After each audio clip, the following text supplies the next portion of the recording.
10 लाख रुपये घेऊन पळून जाणाऱ्या कर्मचारी आरोपीला नांदेड येथे अटक।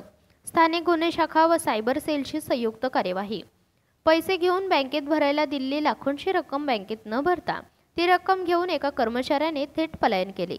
ही घटना भारत फायनान्स कंपनीमध्ये घडली आहे। कार्यालयातून बँकेत गेलेला कर्मचारी परत वापस न आल्याने अखेर पोलिसात तक्रार देण्यात आली। पोलिसांनी अधिक गतिमान करीत घेऊन जाणाऱ्या फायनान्स कर्मचाऱ्याला नांदेड येथून बेड्या ठोकल्या आहेत। विद्यासागर पिराची पिंगळे असे पोलिसांनी ताब्यात घेतले आरोपीचे नाव आहे। विद्यासागर हा उमरखेड येथील भारत फायनान्स कंपनीमध्ये कार्यरत होता। त्याने फायनान्स कंपनीचे 10,03,274 एवढी रक्कम बँकेत जमा करण्याऐवजी ती रक्कम घेऊन पळ काढला होता। दरम्यान या घटना प्रकरणी गुन्हा दाखल झाला होता। पोलिसांनी शोध घेण्याचा प्रयत्न केला असता सदर आरोपी पोलिसांना सापडला नाही।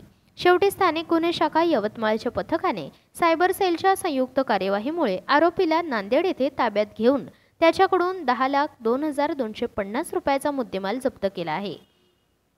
ही कार्यवाही स्थानिक गुन्हे शाखेचे पोलीस निरीक्षक आधारसिंग सोनोने यांनी पोलीस अधीक्षक डॉक्टर पावन बनसोड यांच्या मार्गदर्शनाखाली स्थानिक गुन्हे शाखेचे पोलीस निरीक्षक आधारसिंग सोनोने, पोलीस निरीक्षक अरुण परदेशी, सायबर सेल सहाय्यक पोलीस निरीक्षक गजानन गजबारे, सपोनी अमोलपुरी, पोलीस उपनिरीक्षक शरद लोहकरे, रवींद्र श्रीरामे, रेवन जागृत पोलीस कर्मचारी तेजाब रणखाम, सुभाष जाधव, कुणाल मोंडोकर, रमेश राठोड, मोहम्मद ताज, स्थानिक अर्पिता चौधरी, प्रवीण कुथे, अजय निंबोळकर, अभिनव बोंद्रे, अविनाश शहारे, सचिन देवकर, प्रगती कांबळे, पूजा भारसकर यांनी यशस्वीरित्या पार पाडले आहे।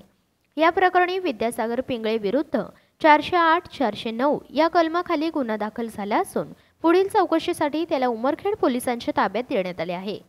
TV4 मराठी न्यूजसाठी क्राईम रिपोर्ट, उमरखेड, यवतमाळ।